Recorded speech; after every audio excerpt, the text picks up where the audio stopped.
My daddy always said, "Time waits for no man and no beast," but I never thought I'd have just 3 hours to save the last of Henry Wilkinson's legacy.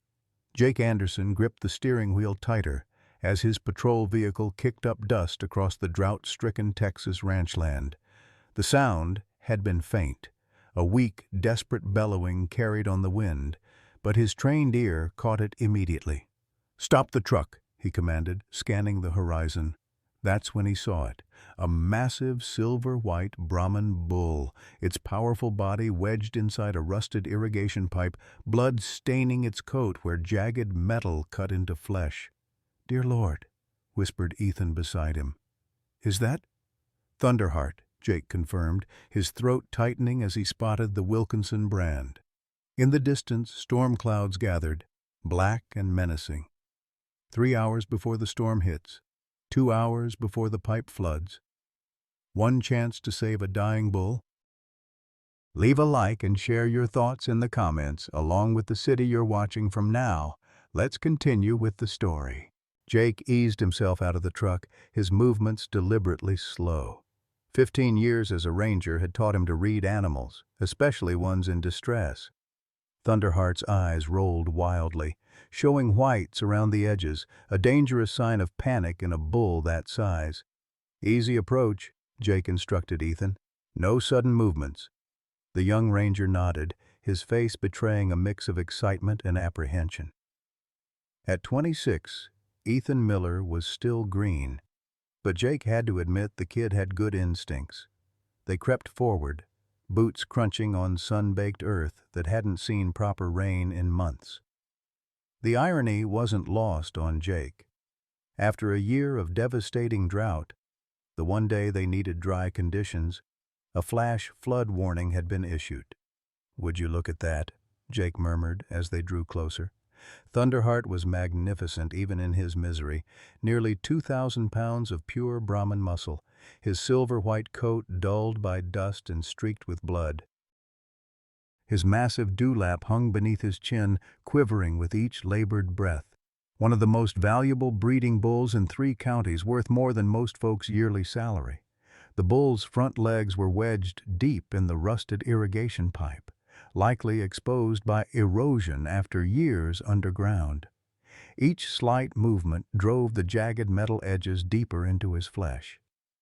Jake winced at the sight of the wounds, deep lacerations that had long since stopped bleeding, crusting over with dirt and flies.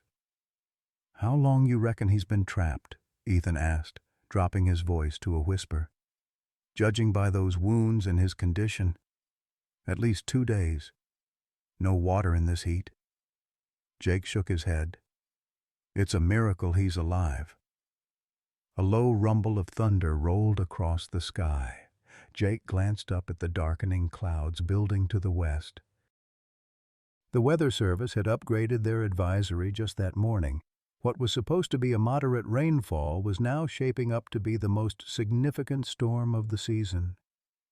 "Heads up," Ethan whispered sharply. Jake followed his gaze to a small rise about 50 yards away. His breath caught in his throat. A herd of cattle stood watching them, at least 20 head, led by an enormous Brahman bull that made even Thunderheart look modest by comparison. The lead bull pawed at the ground, sending up small clouds of dust. "That's not normal behavior for a wild herd," Jake said quietly. "They should have scattered when we drove up." As if responding to Jake's observation, the lead bull lowered its head, massive horns catching the diminishing sunlight.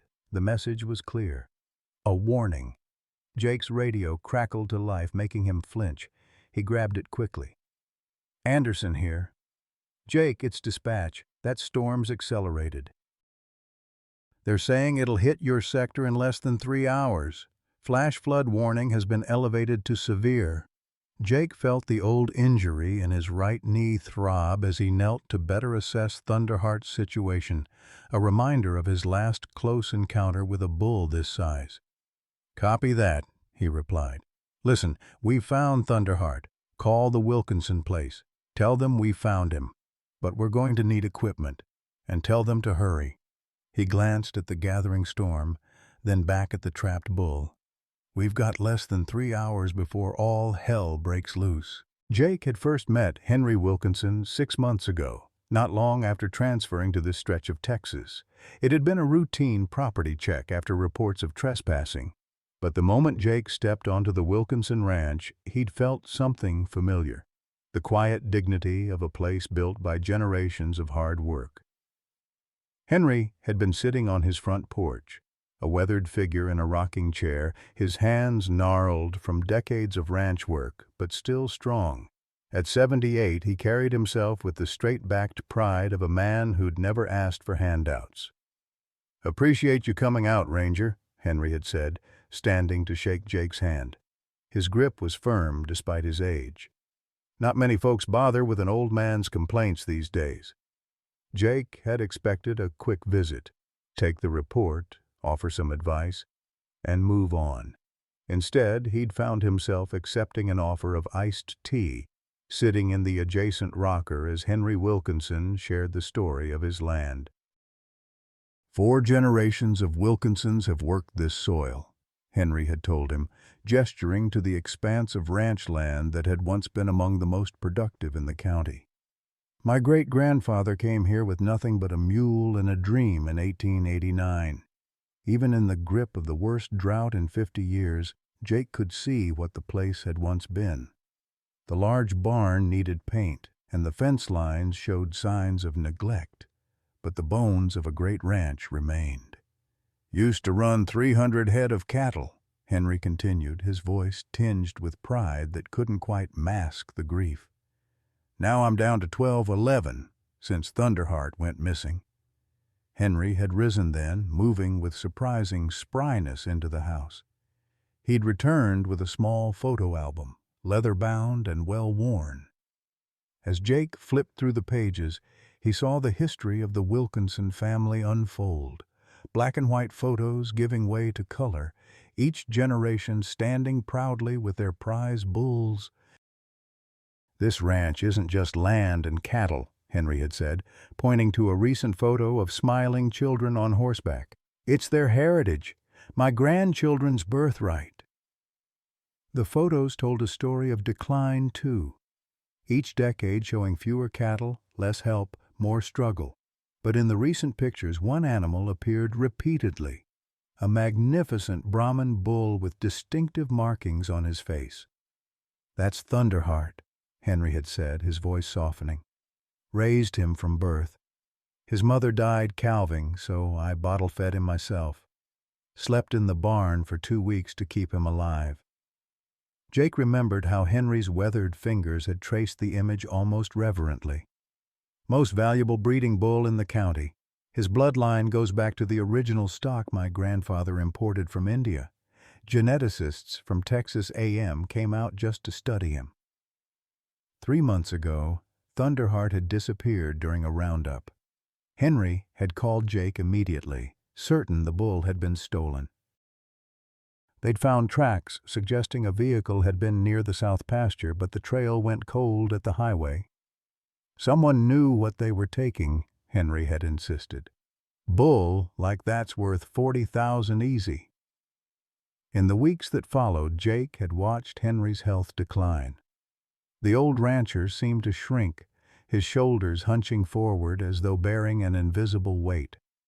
When Jake would stop by with updates, always empty of progress, Henry would nod stoically, but the light in his eyes dimmed a little more each time.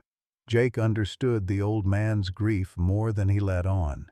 His own father had lost their family ranch in Missouri after a string of bad harvests and worse luck.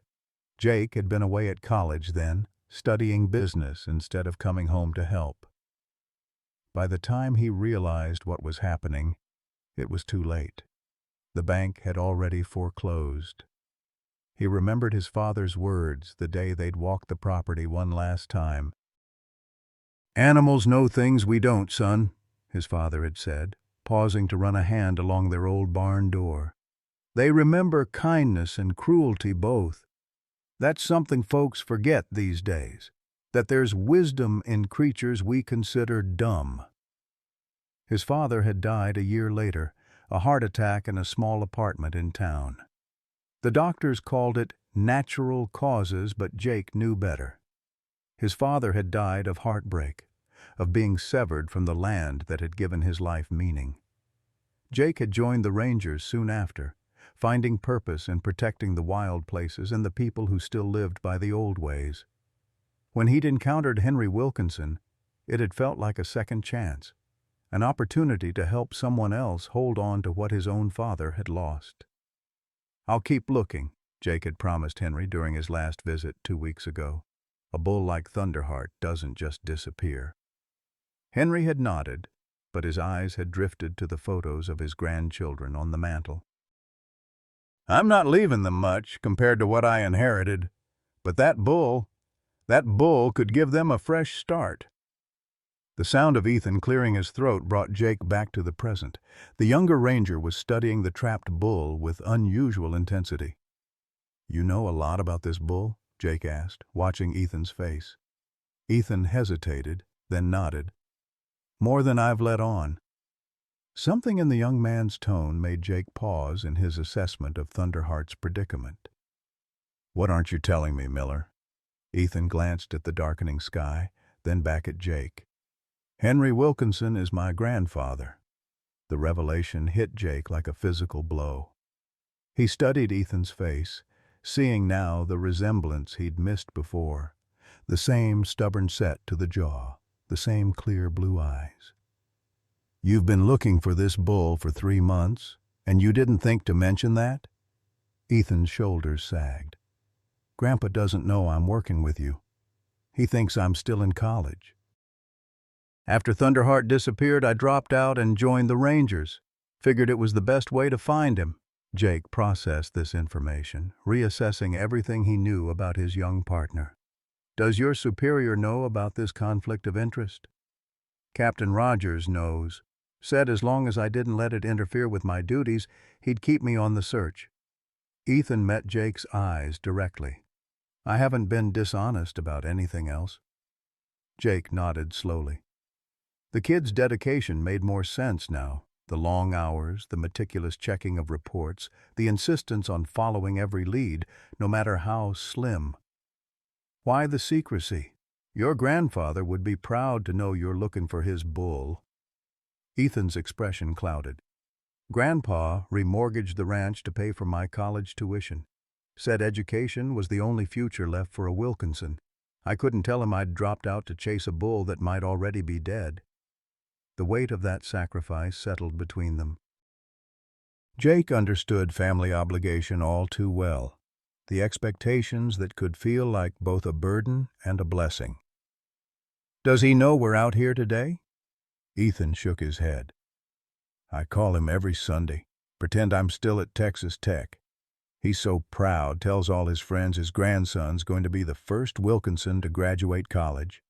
His voice cracked slightly. "I keep telling myself it'll be worth it if we find Thunderheart." The radio on Jake's hip crackled again. He adjusted the volume, expecting another weather update, but instead heard the voice of their dispatcher, unusually tense. "Jake, Ethan, be advised we have reports of the Dawson gang operating in your vicinity. 3 trucks spotted near the old Carson property line. They may be armed." The Dawson gang, cattle rustlers who'd been escalating their operations over the past year, moving from simple theft to armed confrontations with ranchers. Jake exchanged a grim look with Ethan. "Copy that," he responded. "We'll keep our eyes open." He turned back to Thunderheart, whose breathing had become more labored.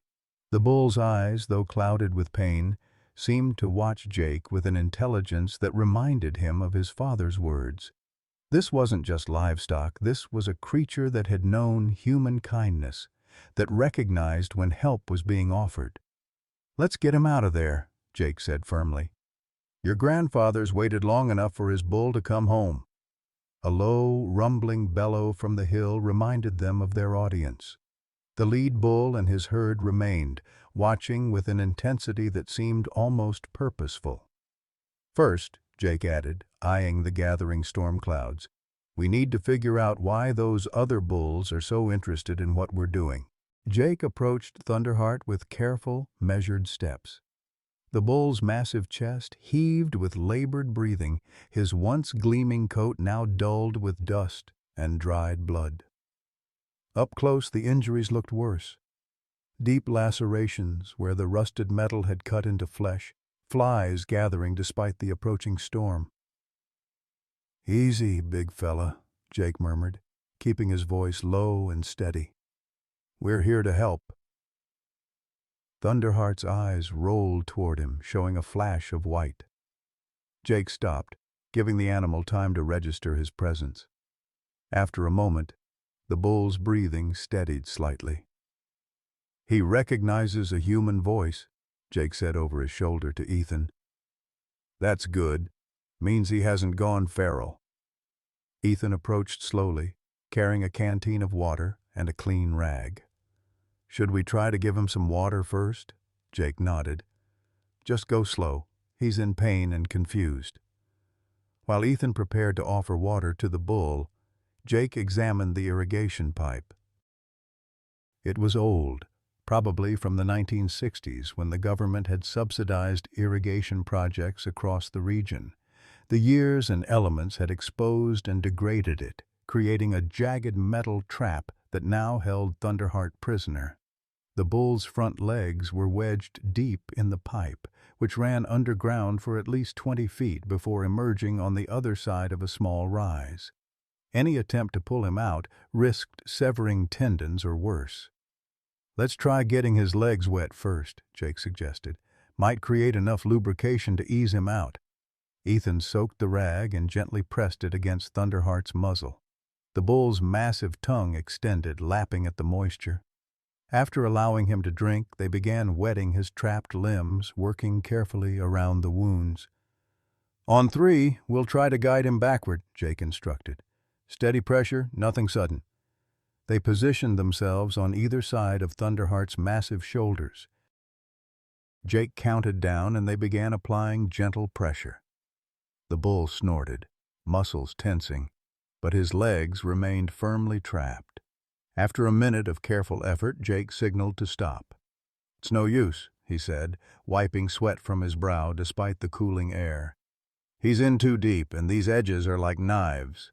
Thunder rolled across the sky, closer now. Jake glanced up at the approaching storm front. The dark clouds had taken on the greenish tinge that often preceded severe weather. "We're going to need to cut this pipe," he decided. "There's a metal saw in the truck." As Ethan headed back to retrieve the equipment, Jake noticed something that made him frown.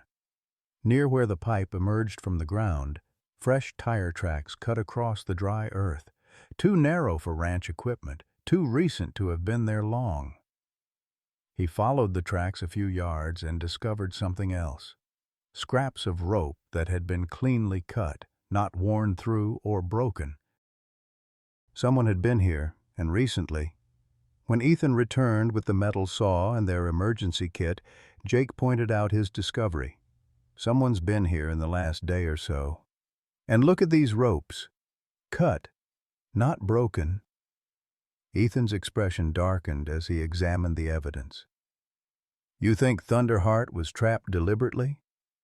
"I'm thinking someone found him already trapped and decided to leave him that way." Jake surveyed the surrounding landscape with newfound wariness. "These tracks are fresh." Their radio crackled to life, making both rangers tense. "Jake, this is dispatch. We have an urgent message from the Wilkinson Ranch." Jake exchanged a worried glance with Ethan before answering. "Go ahead, dispatch." "Henry Wilkinson has been taken to County General. Apparent heart attack after hearing you found Thunderheart. His condition is listed as serious but stable." The color drained from Ethan's face. Jake grabbed his shoulder, steadying the younger man. "Roger that, dispatch. Any other details?" Jake asked, watching Ethan carefully. "Doctor says he's conscious and asking about his bull. Apparently he's saying he won't go before seeing Thunderheart one last time." Jake felt a cold weight settle in his stomach. What had been an urgent rescue had just become a race against more than the weather. "Tell them we're bringing Thunderheart in today." He clicked off the radio and turned to Ethan. "We need to work fast." Ethan nodded, his jaw set with determination despite the fear in his eyes. "Let's get this pipe cut." As they prepared the equipment, Jake noticed the younger man's hands trembling slightly. "Your grandfather's tough as old leather," Jake said. "Don't count him out yet." "He's been declining for months," Ethan admitted quietly. "Ever since Thunderheart disappeared, it's like he lost his will to keep fighting." The first drops of rain began to fall as they positioned the metal saw. Jake showed Ethan how to steady the pipe without disturbing Thunderheart, then began the careful work of cutting through the rusted metal. The saw whined, sending up small showers of sparks that hissed in the rain. "Something's been bothering me," Jake said as they worked. "Those tire tracks match reports we've had about the Dawson gang, but cattle rustlers don't usually leave valuable bulls behind." Ethan hesitated before responding. "There's something you should know about those rustlers." Jake paused his cutting, studying the younger man's face. "I'm listening." "Those aren't just any rustlers. The Dawson gang has been targeting specific bloodlines. High-value breeding stock." Ethan wiped rain from his face. "They've hit 3 ranches in the past year, all with championship bulls." "How do you know so much about their operation?" "I've been tracking them since before I joined the Rangers, after what happened to our ranch."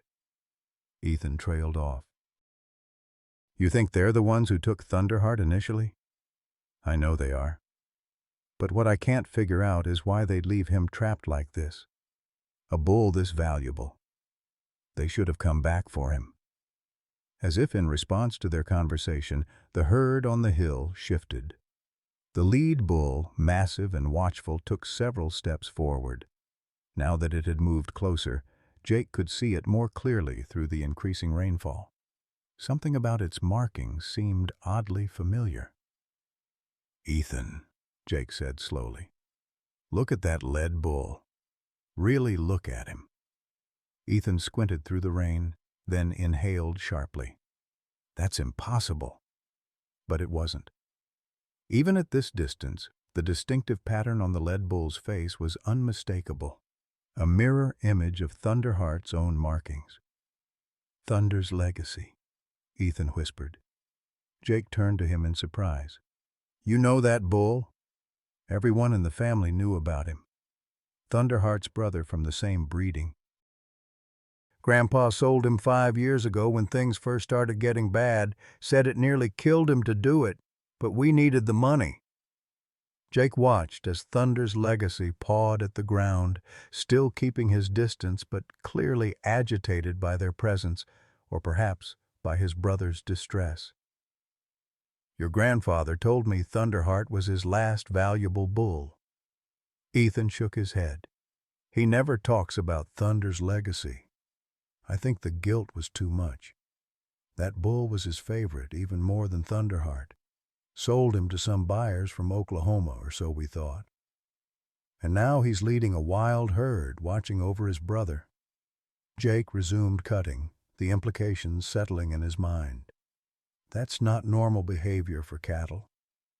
Grandpa always said those two had something special. They were inseparable as calves." The rain began falling harder as they worked, creating small rivulets that ran toward the pipe where Thunderheart was trapped. Jake cut faster, aware that time was working against them on multiple fronts. "We need to get on the other side," he announced as he finished the first cut. "Water's starting to pool, and if this depression floods, Thunderheart could drown before we free him." They moved to the opposite side, positioning the saw to make the second cut that would free the bull's legs.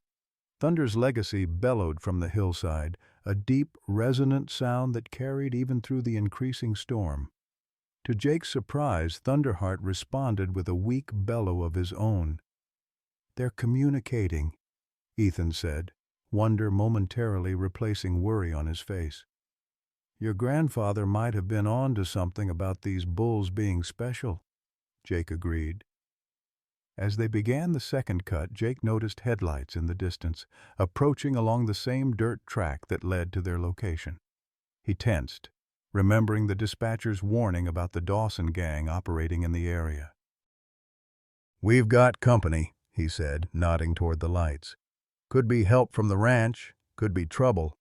Ethan glanced at the approaching vehicle, then at the hillside where Thunder's legacy and his herd watched. "If that's the Dawson gang, they're not just here for Thunderheart. You think they're after the whole herd?" "No." Ethan's voice hardened. "They're here to finish what they started with Thunder's legacy. Grandpa thought he sold that bull to legitimate buyers. I found out later he was sold to the Dawsons, who were supplying illegal bullfighting operations across the border." Jake's hands tightened on the saw, and somehow he escaped and formed this wild herd. Which is why they'd want him back. A bull that escaped makes them look bad. Plus, he's still worth a fortune. The headlights grew brighter, and Jake could now make out a large pickup truck with high clearance, perfect for navigating rough ranch land. Behind it, a second set of lights appeared. "We're running out of time," Jake said, returning to his cutting with renewed urgency. "We need to free Thunderheart and figure out what to do about that herd before those trucks get here." The rain fell harder, and lightning split the sky overhead. The thunder that followed was immediate and deafening. The storm was directly above them now. Water began pooling more quickly around the pipe, already reaching halfway up Thunderheart's trapped legs. Jake met Ethan's eyes through the downpour. "Sometimes the truth has to wait," he shouted over the storm. "Right now, saving Thunderheart is all that matters." With that, he pressed harder on the saw, determined to cut through the metal before the floodwaters rose any higher or the approaching trucks arrived. Their timeline had just shrunk from hours to minutes. The metal saw shrieked against the pipe, fighting Jake for every inch of progress. Rain lashed down, turning the dusty ground to mud that sucked at their boots. Thunderheart's breathing had grown more labored, each exhale releasing a plume of steam in the cooling air. "Almost through?" Jake called over the storm. His arms burned with the effort, but he pushed harder, knowing every second counted. Ethan knelt by Thunderheart's head, one hand resting on the bull's broad forehead, the other steadying the pipe as Jake cut. Through the curtain of rain, Jake could see the genuine concern in the young ranger's eyes. This wasn't just about saving a valuable animal. This was family. "There's something you should know," Ethan said suddenly, his voice barely audible above the storm. "Something I haven't told you about Thunderheart." Jake paused momentarily, wiping rain from his eyes. "Can it wait until we get him free?" Ethan shook his head, his expression pained. "You need to know now. And before we bring him back." Something in the younger man's tone made Jake stop cutting. He lowered the saw, giving Ethan his full attention despite the approaching vehicles and rising water. Thunderheart wasn't stolen. The words hung between them, nearly lost in a crash of thunder. Jake stared at Ethan, processing what he'd just heard. "What are you saying?" Ethan swallowed hard, his hand still resting on Thunderheart's head. "Grandpa sold him to pay for my college. But he couldn't live with the shame, so he told everyone Thunderheart was stolen." The revelation hit Jake like a physical blow. He thought of Henry Wilkinson's stoic face each time he'd delivered news of another dead end in the search, the dignified disappointment that Jake had attributed to dashed hopes. It had been guilt all along. Why would he lie about that? Everyone understood how bad things were getting for small ranchers. "Pride," Ethan said simply. 4 generations of Wilkinsons never sold off their prize breeding stock. It would be like selling the family name. Jake's mind raced, reassembling the puzzle pieces with this new information. So who bought him? And how did he end up trapped out here? That's the worst part. Ethan's voice cracked. Grandpa thought he was selling to a legitimate breeding operation from Houston. Turned out they were just fronts for the Dawsons. They've been using the bloodlines for illegal bullfighting. "Jesus," Jake muttered. He thought of the tire tracks, the cut ropes, and Thunderheart escaped somehow. Ethan nodded. From what I've pieced together, he was being transported to a new location when he broke loose. The Dawsons have been hunting for him ever since. And they found him trapped, but left him here as bait, Jake concluded, the full picture becoming clear. They're not just coming back for Thunderheart. They're coming for Thunder's legacy and his entire herd, Ethan confirmed. A matched set of champion bulls would be worth a fortune in the fighting rings.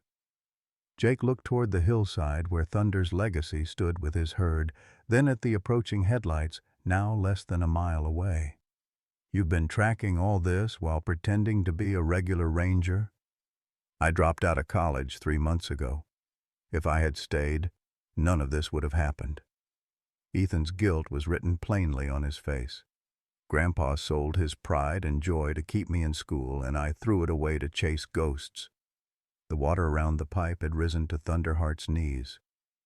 Jake restarted the saw, cutting with renewed determination. Your grandfather made a choice to protect your future. You made a choice to protect his legacy. Seems to me you're both cut from the same cloth. He nodded toward the trapped bull. And right now, we've got to get this big boy out of here. The saw finally broke through the second section of pipe. Jake quickly moved to a third position, aware that the approaching vehicles would reach them within minutes.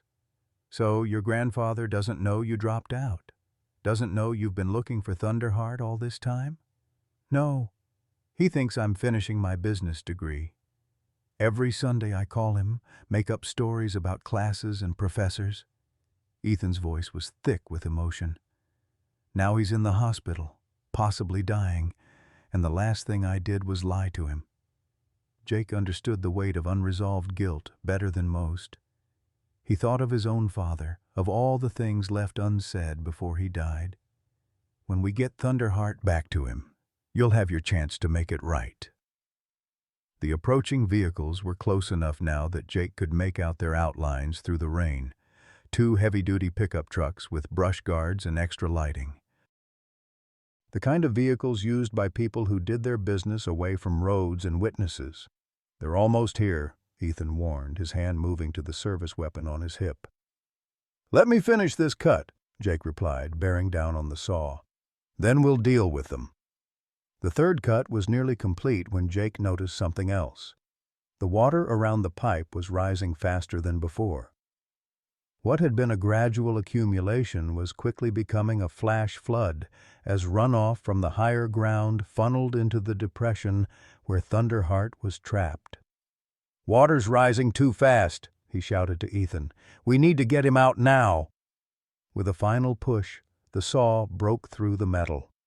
Jake quickly moved to the fourth and final cut, his muscles screaming in protest. Behind him, he heard the vehicle stop, doors slamming as their occupants emerged into the storm. Rangers! Ethan had drawn his weapon and was standing, facing the newcomers.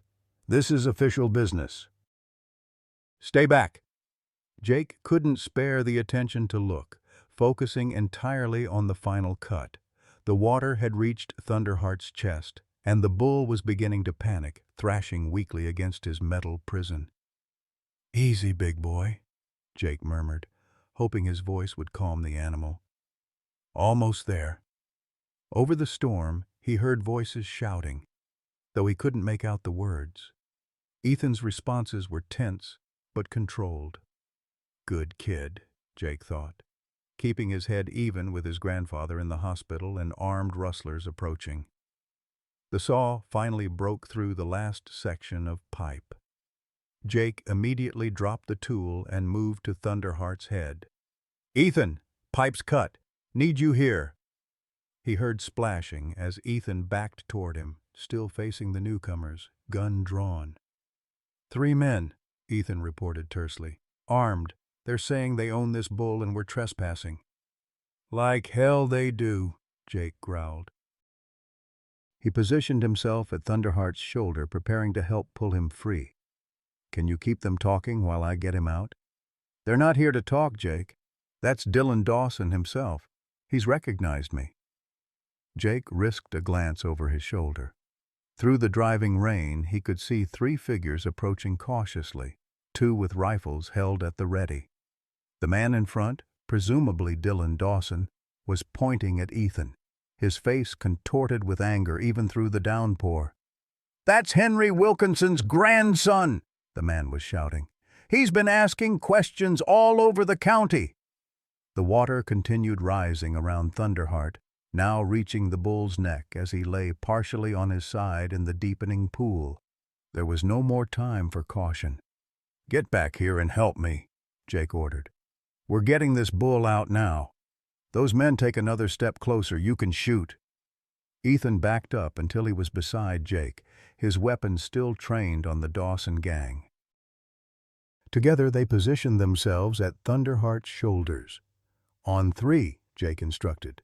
"1, 2, 3.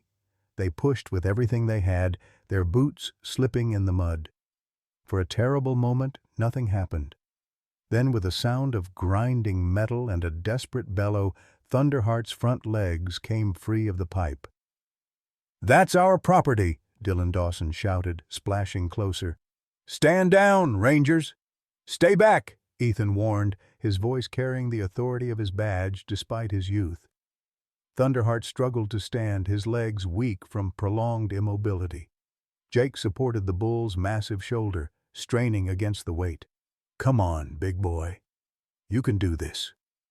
On the hillside, Thunder's legacy let out a bellowing roar that seemed to cut through the storm itself. To Jake's amazement, Thunderheart responded, his own weak call strengthening slightly. The bull planted his front hooves, pushing upward with trembling legs. For a few seconds he swayed dangerously, and Jake feared he might collapse back into the deepening floodwater. Then, with a final heroic effort, Thunderheart stood on all four legs. "He's up," Jake said, a note of triumph in his voice. "Now we need to move him to higher ground." The Dawson gang had paused their approach, seemingly taken aback by the sight of the massive bull rising from the floodwaters like some mythic creature. Jake used the moment to assess their options. The trucks were between them and their own vehicle.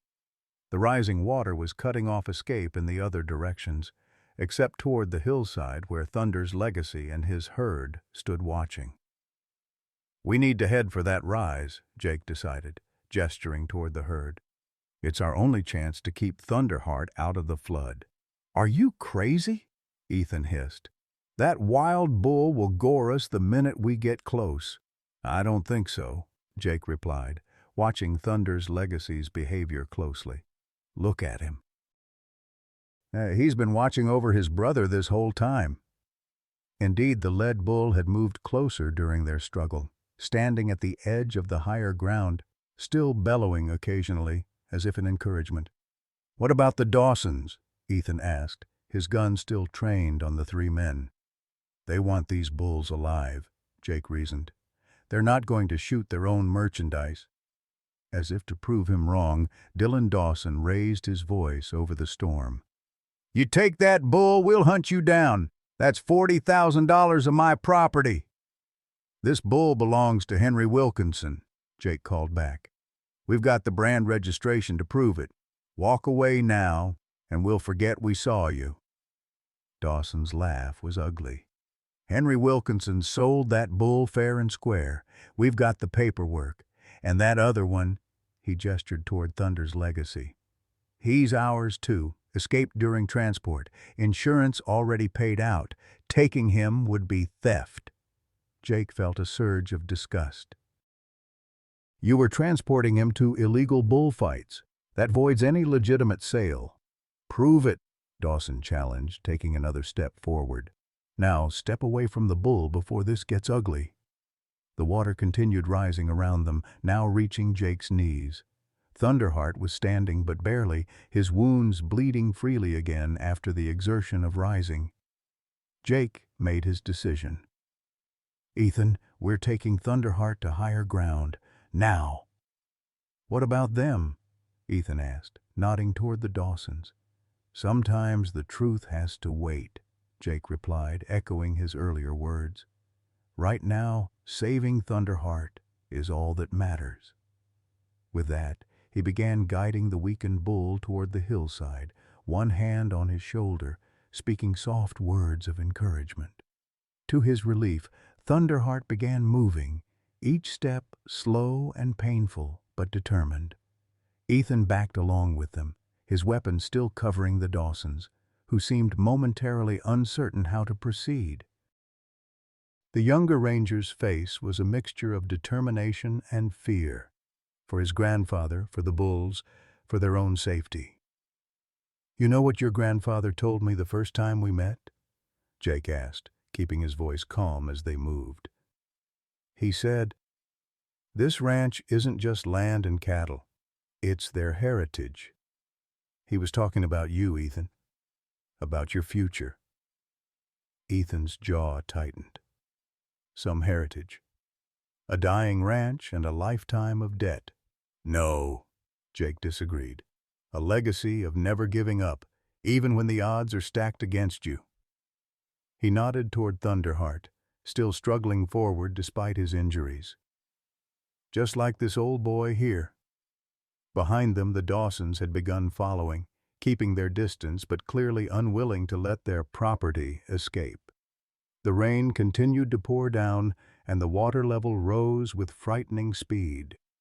What had been a dry depression minutes ago was now becoming a substantial pond.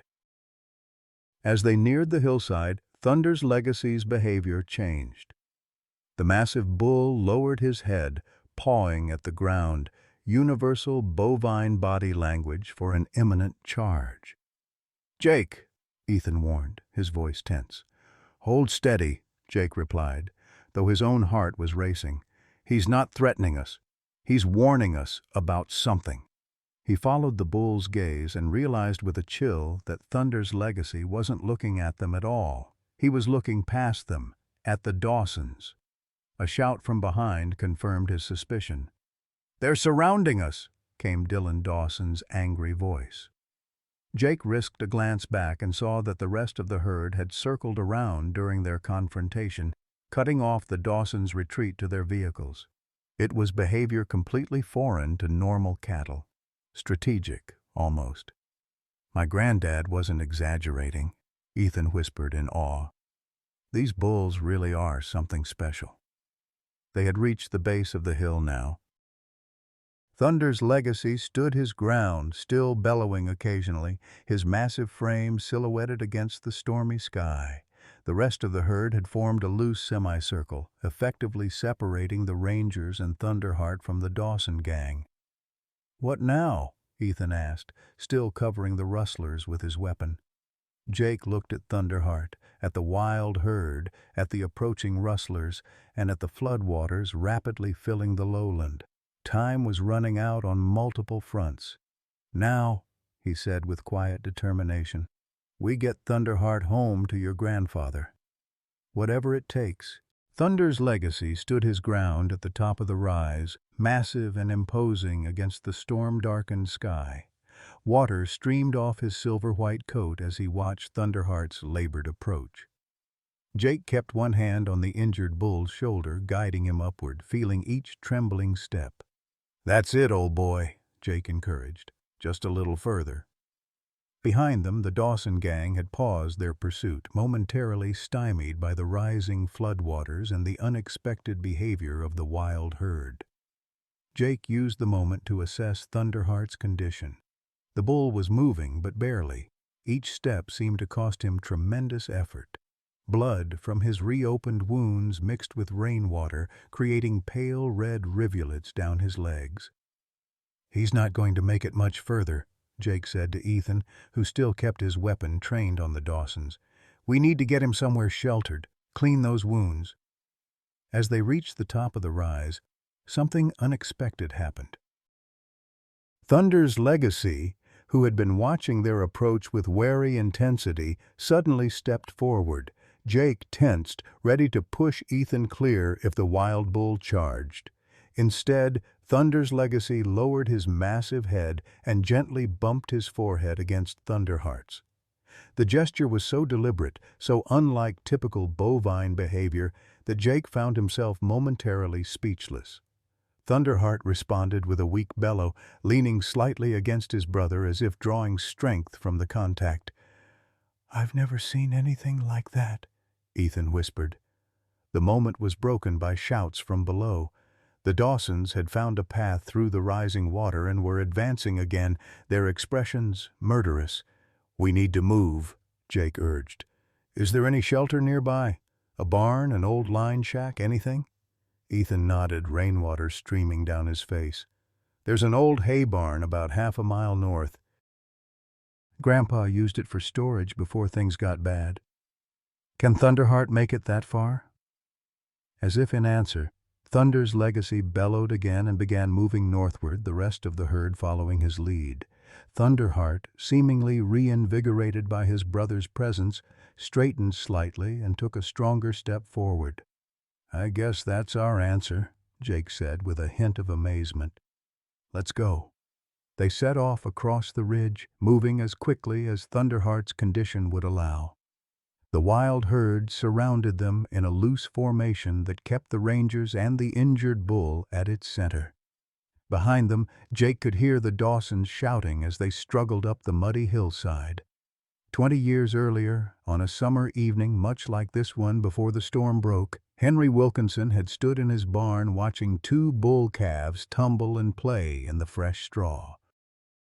They were only 3 months old, but already showing the distinctive markings and powerful build that would make them champions. "These two are special," he'd told his son Thomas, Ethan's father. "Cut from the same cloth but different as night and day. Legacy's the leader, always first to the trough, first to challenge. Thunderheart's the thinker, watches everything before he moves." Thomas had smiled indulgently.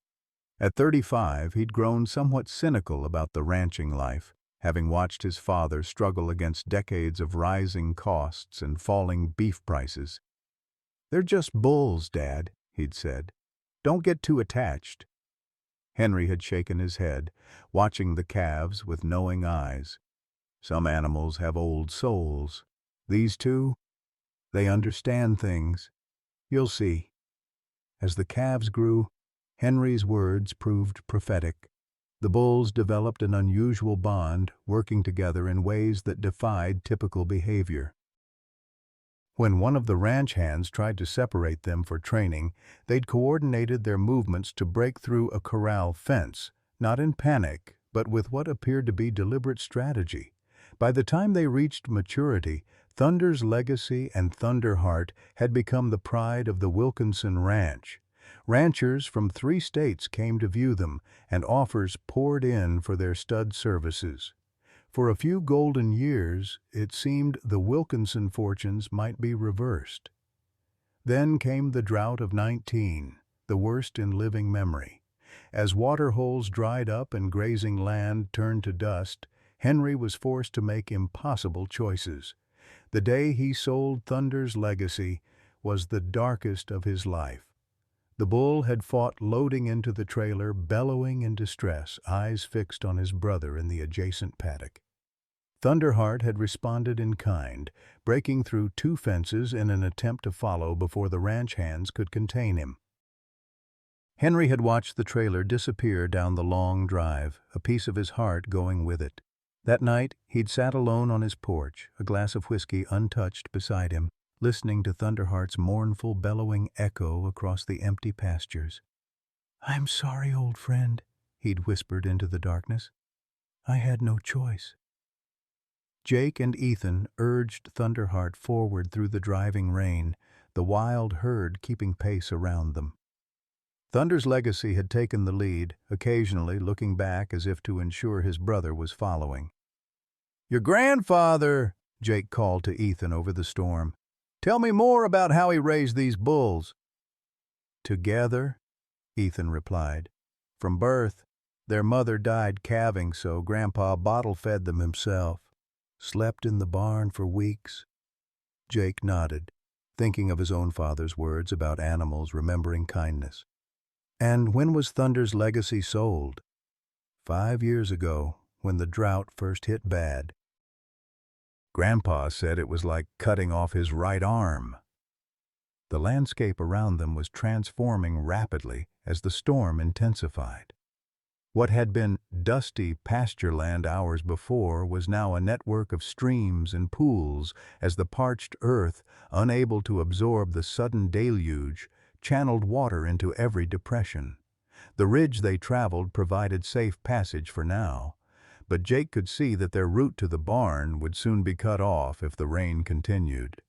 Behind them, the Dawsons had gained the top of the rise and were following doggedly, though they maintained their distance from the protective herd. "Your grandfather never told you what really happened to Thunder's legacy after the sale?" Jake asked, guiding Thunderheart around a particularly slippery section of ground. Ethan shook his head. "Just said he went to some outfit in Oklahoma. But after Thunderheart disappeared, I started digging. Found out the Dawsons had been using shell companies to buy champion bulls from struggling ranchers across 3 states. For the fighting ring south of the border," Jake concluded grimly. "They alter the paperwork, make it look like the bulls died in transit. Insurance pays out, and they smuggle the bulls to the rings." Ethan's voice hardened. "Some of those bulls fight until they're literally dead on their feet." Jake looked at Thunder's legacy, leading the herd with powerful confidence. But this one escaped. Somehow. And then found his brother when Thunderheart escaped too. Ethan shook his head in wonder. What are the odds? At 16, Ethan Wilkinson had loved summer visits to his grandfather's ranch. While his friends chased girls at the mall or played video games, Ethan would spend hours helping Henry with the endless chores that kept the operation running. His favorite times were the early mornings when they would check the herd together. His grandfather seemed to know each animal individually, pointing out their quirks and personalities as they drove slowly along the fence lines in Henry's ancient pickup. "See that one?" Henry would say, pointing to a particular bull. "He's a thinker, always watching, planning his next move." Ethan had absorbed these lessons, developing an eye for cattle that impressed even the veteran ranch hands. By the time he was 17, he could spot a sick animal from 100 yards, recognize the subtle signs of distress or aggression before they became problems. His father, Thomas, had viewed this growing interest with alarm. "Don't get too attached to this life," he'd warned Ethan. "There's no future in ranching anymore. You need to get an education, find a career that can actually support a family." Thomas had left the ranch himself years earlier, moving to Lubbock and opening a successful insurance agency. He'd married, had Ethan, divorced, and seemed determined that his son would follow a more secure path than the one Henry had chosen. But on Ethan's 18th birthday, Henry had taken him to the north pasture where Thunder's legacy and Thunderheart grazed together. "Someday this will all be yours," Henry had said, his weathered hand gesturing toward the rolling landscape. "These bulls, this land, they're part of who we are, part of who you are, whether your daddy wants to admit it or not." Ethan had felt the weight of those words, the responsibility and the privilege both. "I won't let you down, Grandpa." 3 months later, when Henry announced he was selling Thunder's legacy to pay for Ethan's college education, the young man had protested vehemently. "We can find another way. I can work, get loans." "No," Henry had been firm. "You're going to get that degree. This is my gift to you. A chance at a better life than this." Ethan had watched, heartsick, as his grandfather's favorite bull was loaded onto a strange trailer. The memory of Thunder's legacy's distressed bellows had haunted his dreams for months afterward. The old hay barn appeared through the curtain of rain, its weathered timbers dark with moisture. It wasn't much, just a simple structure with 3 walls and a sagging roof, but it offered shelter from the worsening storm. "There," Ethan pointed. "We can get Thunderheart out of this rain, treat his wounds." They urged the exhausted bull forward, the last 100 yards seeming to take an eternity. Thunder's legacy and the wild herd hung back slightly, as if uncertain about approaching the man-made structure. "They're not going to follow us in," Jake observed. Wild instincts too strong. As long as they keep the Dawsons at bay a little longer, we might have a chance, Ethan replied, glancing back at their pursuers who had fallen further behind but were still visible through the rain. Finally, they reached the barn. Its interior was dusty but dry, with old hay bales stacked against one wall and various pieces of neglected farm equipment scattered about. Jake led Thunderheart inside, relieved to be out of the driving rain. The bull's legs were trembling from exertion, his breathing labored. "We need to clean these wounds," Jake said, examining the deep lacerations where the pipe had cut into flesh. "There's a first aid kit in my jacket, but we need water to flush the cuts." Ethan looked around the barn, spotting an old hand pump in one corner. "Let me try that." To their surprise, the pump still worked after a few vigorous strokes, producing a stream of rusty water that gradually cleared. They soaked clean bandages from the first aid kit and began the delicate work of cleaning Thunderheart's injuries. Outside, Thunder's legacy bellowed from time to time as if checking on his brother's welfare. Thunderheart responded weakly, but seemed to draw comfort from the exchange. "Your grandfather," Jake said as they worked, "he must have been something special to raise bulls like these." Ethan nodded, his hands gentle as he cleaned a particularly deep gash. "He has a way with animals. Always has. Says they can sense your intentions, know if you mean them harm or good." "My father said something similar," Jake replied. "That animals remember kindness and cruelty both." The mention of his father brought memories flooding back, of summer days working cattle, of lessons learned watching the old man's gentle but firm handling of even the most fractious animals. His father had believed that respect was the foundation of any relationship, human or animal. "There was this one time," Jake said, almost to himself, "when a neighbor's bull broke through our fence. Mean old Brahmin had gored 2 men the year before. Everyone said to shoot it on sight." His hands continued their careful work on Thunderheart's wounds as he spoke. "My father walked right up to that bull, talking soft the whole time. Said afterward that the bull wasn't mean, just scared and confused. By supper time he had it loaded in a trailer, calm as you please." Ethan looked up from his work. "What happened?" "Neighbor came to get his bull, couldn't believe it. Offered my father good money to train his other stock." Jake smiled at the memory. "Dad said no, said he wasn't a trainer, he just treated animals like they had sense, and most times they showed sense in return." A particularly loud crack of thunder made Thunderheart flinch. Jake stroked the bull's neck soothingly. "Easy, big fella. You're safe now." Ethan finished cleaning the last major wound and straightened, wincing slightly as he stretched his back. "These cuts are deep, but I don't think they hit anything vital. If we can get him to a vet in the next day or so, he should recover. The question is, how do we get him there?" Jake moved to the barn entrance, looking out at the transformed landscape. What had been pasture land was now a network of streams and newly formed ponds. The ridge they had followed was becoming an island as water rose on both sides. In the distance, Jake could see the Dawsons' trucks, now moved to higher ground. The men themselves were no longer visible, either sheltering from the storm or circling around to approach from another direction. "They haven't given up," he noted grimly. Ethan joined him at the entrance.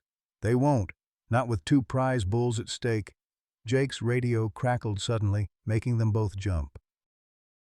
The voice that came through was broken and static-filled, but recognizable as their dispatcher. "Jake, Ethan, respond. Position." Jake grabbed the radio. "Dispatch, this is Jake. We're at an old hay barn on the Wilkinson North property with Thunderheart. Situation complicated by rising waters and the presence of the Dawson gang. Need backup and veterinary assistance." More static, then flash flood. Roads closed. County General, evacuating lower floors. Ethan's face paled. "The hospital's on the river. If they're evacuating..." Jake tried again. "Dispatch, say again. Is County General being evacuated?" Henry Wilkinson is a patient there. The response was mostly static, with only fragments coming through. Patients moved, higher ground, no immediate danger. Ethan's shoulders sagged in momentary relief. At least Grandpa's safe for now. We need to figure out our next move, Jake said, studying the landscape. That water's still rising. This barn won't stay dry forever. From outside came the sound of an engine approaching, not from the direction of the Dawsons' last position, but from the north. Jake tensed, drawing his service weapon. Could be help, could be more trouble, he muttered. The vehicle appeared through the rain, a mud-spattered ranch truck moving carefully along the ridgetop. It stopped about 50 yards from the barn, and a figure emerged, struggling against the wind to approach. Jake raised his weapon, calling out, "Texas Rangers, identify yourself." The figure paused, then called back, "Sam Wilkinson. I'm looking for my nephew Ethan." Ethan rushed forward. "Uncle Sam, over here." The man splashed toward them, revealing a weathered face much like Henry's, though on a younger frame. He embraced Ethan briefly, then stared in amazement at Thunderheart inside the barn. "I'll be damned," he breathed. "You actually found him." "Sam Wilkinson," Jake said, holstering his weapon. "Henry's younger brother?" Sam nodded, still staring at the bull. "Ranger Anderson, I presume. Dispatch has been trying to reach you. When they couldn't, they called the ranch, knowing you were out this way." "Communications are spotty in this storm," Jake explained. "What's happening at the hospital? Is Henry stable?" A shadow crossed Sam's face. "He's holding his own, but the doctors are concerned." "When he heard you'd found Thunderheart?" "Well, it was too much excitement. They've got him sedated now." Ethan looked stricken. "We need to get Thunderheart to him." "That's why I came," Sam said. "Got a stock trailer hitched up. If we can load him, I can get him back to the ranch. From there, once the road's clear—" He trailed off, noticing the wild herd for the first time. Thunder's legacy stood prominently at their head, watching the interaction with unsettling intelligence. "My God," Sam whispered. "Is that—" "Thunder's legacy," Ethan confirmed. "Grandpa's favorite." Sam shook his head in disbelief. "Impossible. That bull was sold years ago." "To the Dawsons," Jake said grimly, "for illegal bullfighting. Seems he escaped, formed this wild herd, and somehow found his brother when Thunderheart escaped too. And now the Dawsons are after both of them," Ethan added. "They're out there somewhere, waiting." Sam absorbed this information, his expression hardening. "Henry nearly died when he had to sell Legacy. Said it was like losing a child." He turned to Jake. "How do we get both bulls to safety?" Jake considered their options. The storm was intensifying, the water rising, and somewhere out there, armed men were waiting to reclaim what they considered their property. The odds were stacked against them. But looking at Thunderheart, standing despite his injuries, and at Thunder's legacy, who had somehow found and protected his brother against all odds, Jake felt a flicker of hope. "First," he said decisively, "we get Thunderheart into that trailer.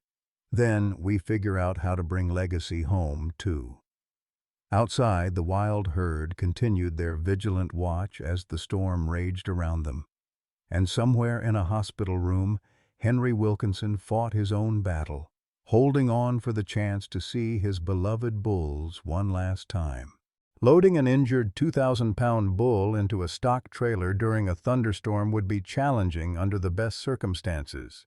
With flash floods rising, armed rustlers lurking somewhere in the downpour, and a wild herd watching their every move, it seemed nearly impossible. "Trailer's backed up as close as I could get it," Sam said, wiping rain from his eyes. "But there's about 30 yards of mud between here and there." Jake assessed Thunderheart's condition. The bull was standing, but barely. Each breath labored, his massive legs trembling with exhaustion. The makeshift bandages they'd applied were already soaked through with a mixture of blood and rainwater. He's too weak to walk that far on his own, Jake concluded grimly. We need to support him somehow. Ethan searched the barn, returning with lengths of frayed rope and an old horse blanket. We could make a sling, get on either side of him? Sam shook his head. Still not enough. That mud out there is knee-deep in places. One slip and we'd all go down. Thunder rumbled overhead, so close it seemed to vibrate through the barn's weathered timbers. Outside, the water continued its relentless rise, already beginning to seep under the barn's back wall. We're running out of time, Jake said. That flash flood's going to cut off our escape route if we wait much longer. From outside came a loud, demanding bellow. Thunder's legacy had moved closer to the barn entrance, his massive form silhouetted against the storm. The wild bull pawed at the ground, then bellowed again, not in threat, but almost as if in communication. Thunderheart raised his head weakly, responding with a low moan. He's calling to his brother, Ethan said quietly. Jake watched the interaction with growing amazement. I've never seen anything like this. It's almost like they're planning, Sam finished, his weathered face thoughtful. Henry always said these two had something special.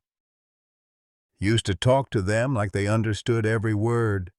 As if in response, Thunder's legacy suddenly moved forward with deliberate steps, entering the barn despite his wild nature.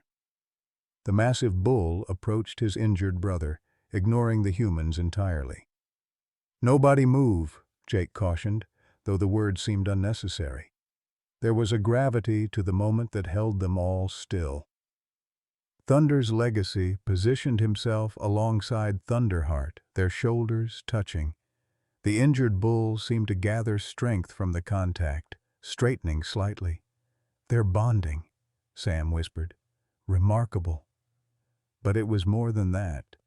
With deliberate movements, Thunder's legacy pressed his side against Thunderheart, supporting the injured bull's weight.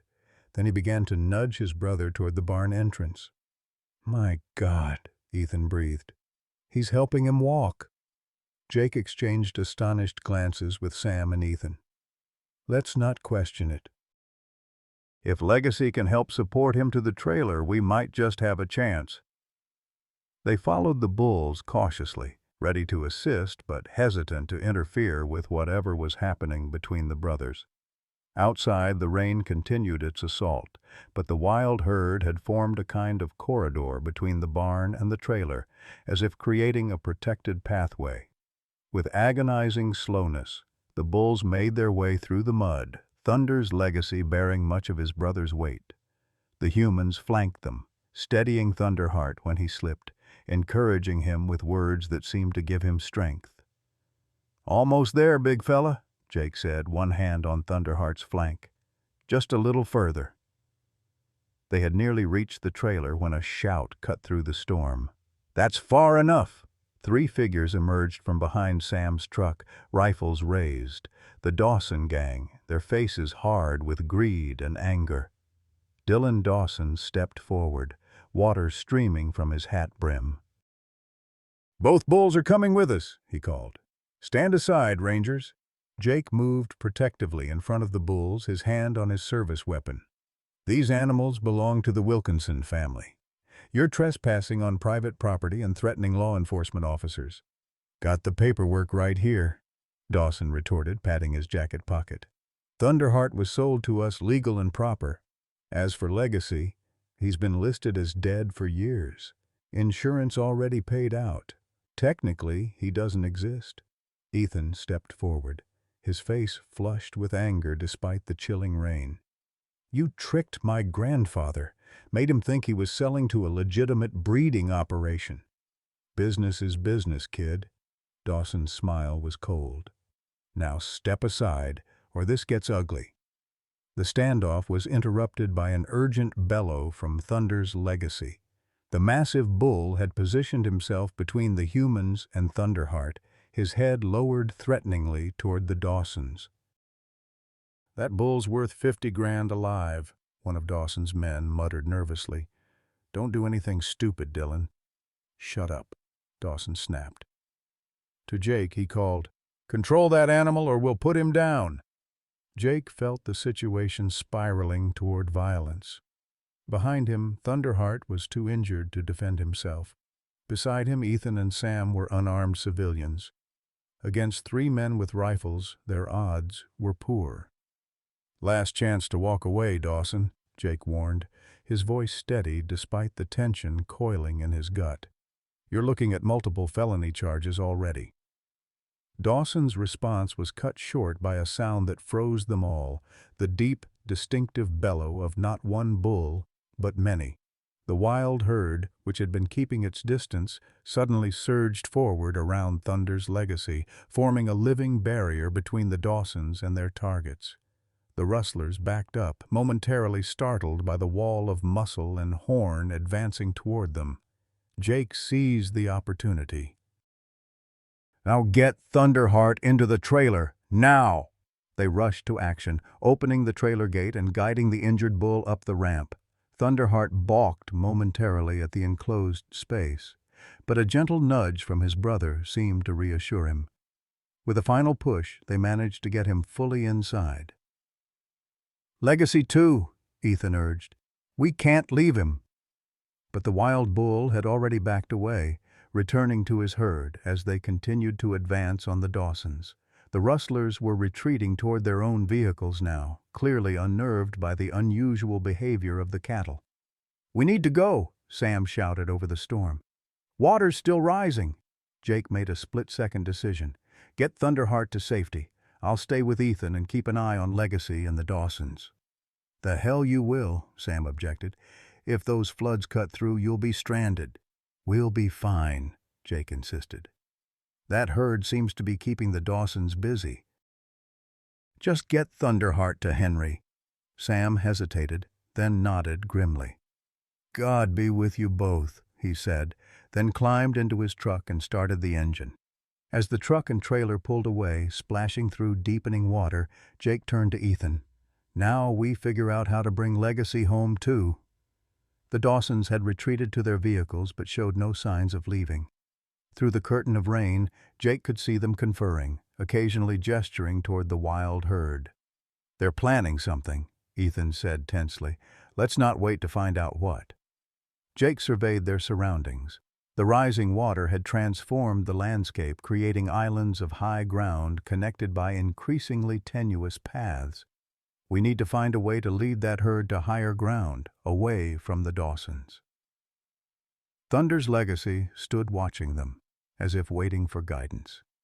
The rest of the herd had regrouped behind him, their behavior eerily coordinated. "My grandpa used to say Legacy understood commands like a trained horse," Ethan said. "I always thought he was exaggerating." "Worth a try," Jake replied. "See if you can get his attention." Ethan stepped forward cautiously, making eye contact with the massive bull. "Legacy," he called, his voice firm but gentle. "Remember me?" "Ethan, Henry's grandson." The bull's ears flicked forward, his gaze intensifying. "We need to move," Ethan continued, gesturing toward the north. "Higher ground. Can you lead them?" For a moment nothing happened. Then, with deliberate purpose, Thunder's Legacy turned and bellowed to his herd. To Jake's astonishment, the cattle began to move as one, following their leader northward along the ridge. "I'll be damned," he muttered. "Grandpa wasn't exaggerating," Ethan said with a hint of pride. They began following the herd, staying close but not crowding them. Behind them, Jake heard engines start. The Dawsons were mobilizing, unwilling to let such valuable prey escape. "They're coming after us," he warned Ethan. "We need to pick up the pace." The storm intensified, rain falling in sheets now. Lightning split the sky in jagged bursts, followed immediately by deafening thunder. The world had narrowed to this: water, mud, the hulking shapes of cattle ahead, and the relentless pursuit behind. They had been moving for perhaps 15 minutes when disaster struck. The ridge they were following suddenly dropped away, revealing a newly formed channel of rushing water where once a dry creek bed had been. The herd halted at the edge, milling in confusion. "We're cut off!" Ethan shouted over the storm. Jake scanned desperately for an alternative route. The water was moving too fast for safe crossing, at least 8 feet across and of unknown depth. To their right, the land sloped downward into already flooded pasture. To their left, there, Jake pointed, that equipment shed, on that rise. About 100 yards away stood a metal shed on slightly higher ground. It wasn't much, but it might offer temporary shelter until the worst of the flooding passed. "Can we get the herd there?" Ethan asked doubtfully. Before Jake could answer, the sound of approaching vehicles made them both turn. The Dawsons' trucks were visible through the rain, moving slowly but deliberately along the ridge they had just traversed. "No time for the whole herd," Jake decided. "If we can just get Legacy to follow us." Ethan nodded grimly. "Legacy," he called, moving toward the bull. "This way." To their relief, Thunder's Legacy seemed to understand. He moved toward them, separating from his herd. The other cattle began to follow, but a particularly violent lightning strike nearby spooked them, sending most retreating back along the ridge. "Just Legacy, then," Jake said. "Better than nothing." They set off toward the equipment shed, the massive bull following with surprising willingness. Behind them, the Dawsons had stopped their vehicles and emerged with rifles, apparently preparing to approach on foot now that the terrain had become too treacherous for driving. The rain was falling so heavily now that visibility was reduced to mere yards. Jake kept Ethan close, navigating by instinct more than sight toward where he believed the shed to be. The ground beneath their feet had become a quagmire, each step requiring conscious effort. "There it is!" Ethan shouted suddenly. The shed materialized through the downpour, a simple metal structure with a sliding door situated on a slight rise that had, so far, kept it above the worst of the flooding.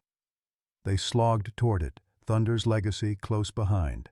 Jake reached the door first, struggling with the rusty latch. "It's locked!"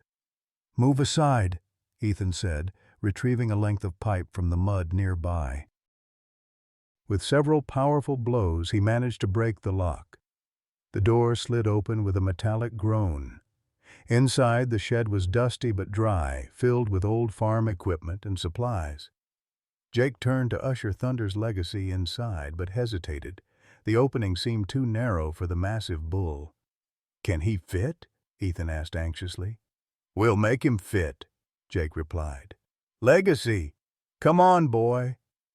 The bull approached cautiously, clearly uncertain about the enclosed space. Jake and Ethan positioned themselves on either side of the entrance, encouraging him forward. With obvious reluctance, Thunder's Legacy began to enter, his broad shoulders barely clearing the doorway. They were so focused on the bull that they didn't notice the approaching danger until it was almost too late.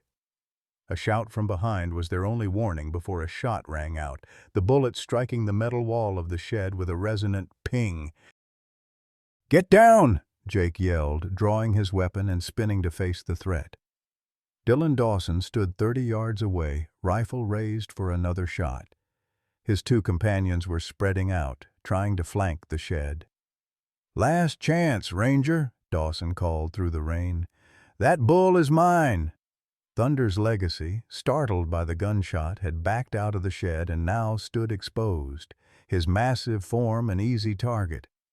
Jake made a split-second decision. Pushing Ethan toward the shed's interior, he positioned himself between the bull and Dawson, his service weapon raised. "Texas Rangers, drop your weapons! You are under arrest!"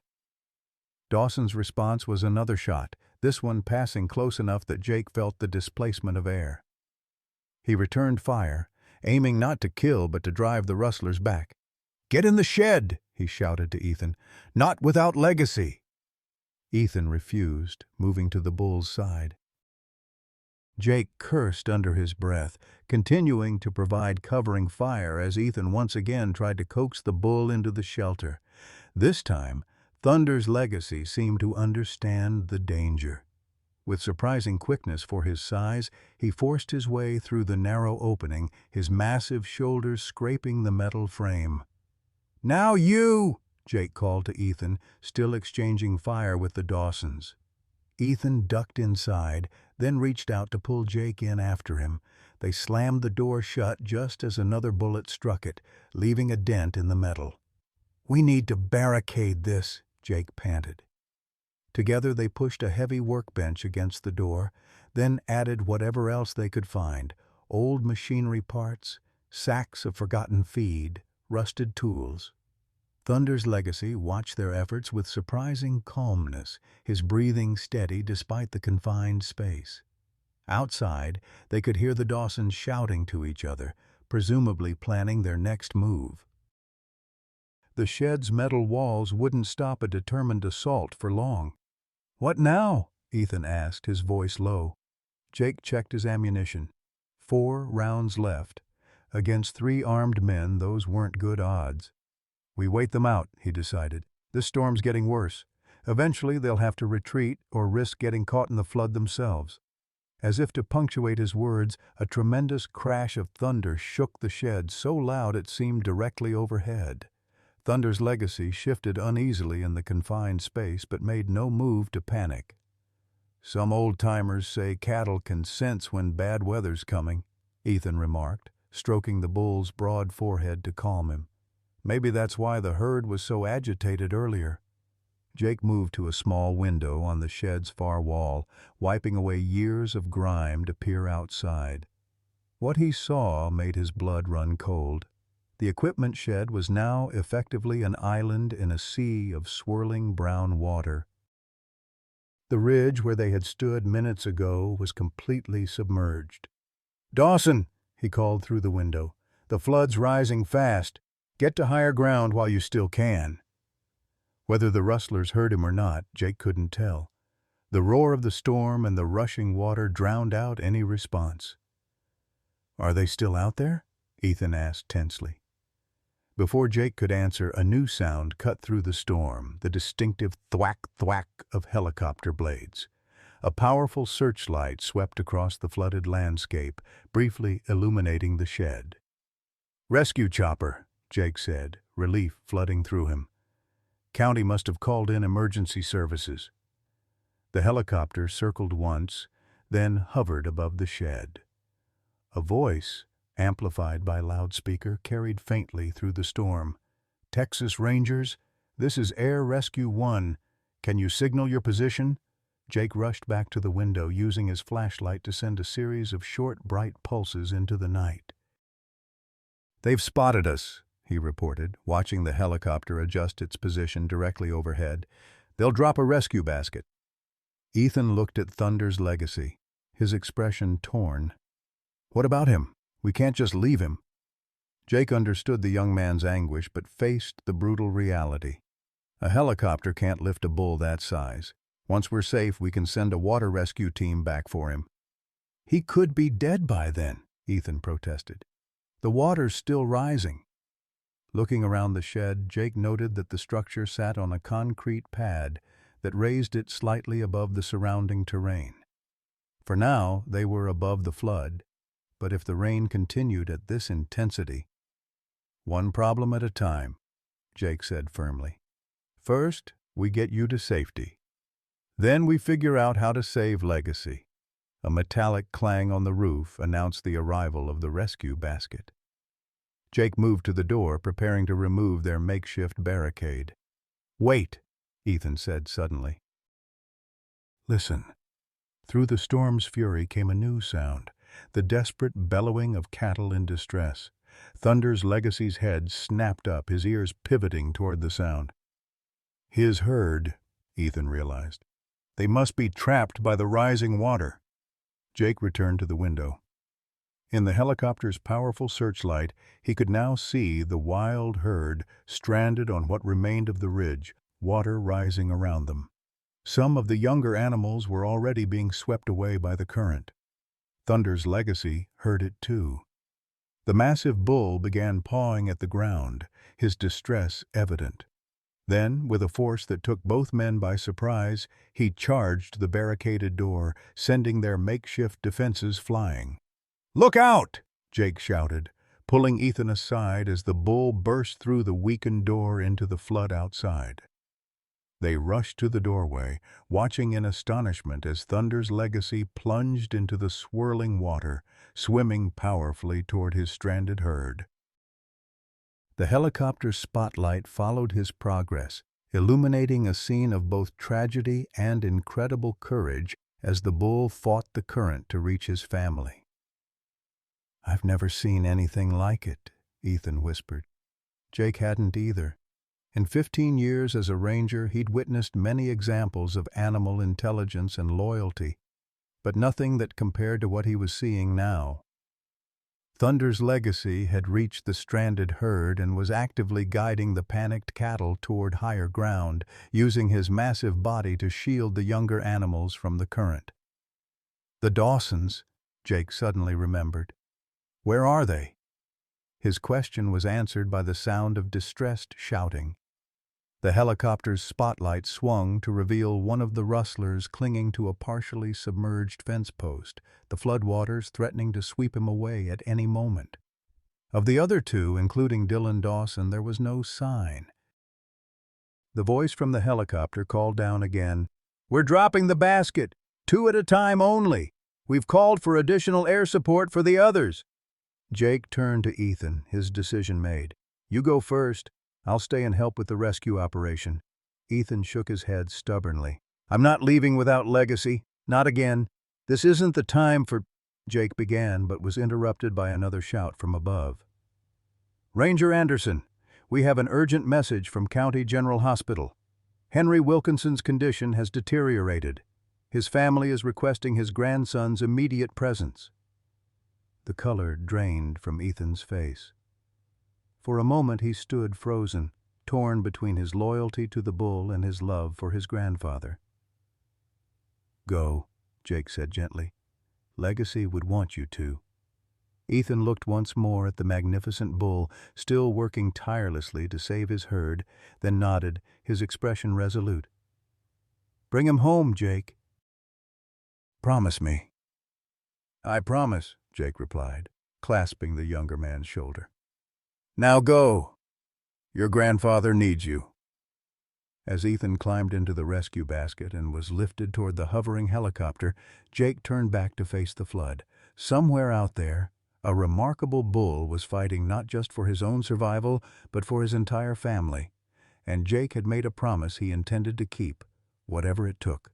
The helicopter rose into the turbulent sky, Ethan's pale face visible through the side window as he ascended. Jake watched until the aircraft banked sharply and headed toward the distant lights of the county hospital, carrying with it a grandson racing against time to reach his dying grandfather. Turning back to the flood-ravaged landscape, Jake assessed his situation with the cold clarity that crisis demanded.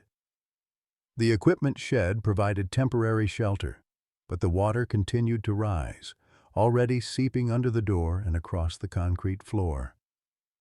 The single remaining Dawson gang member still clung to his fence post, his shouts growing weaker as hypothermia set in. And out in the churning waters, illuminated intermittently by lightning flashes, Thunder's legacy continued his remarkable rescue effort.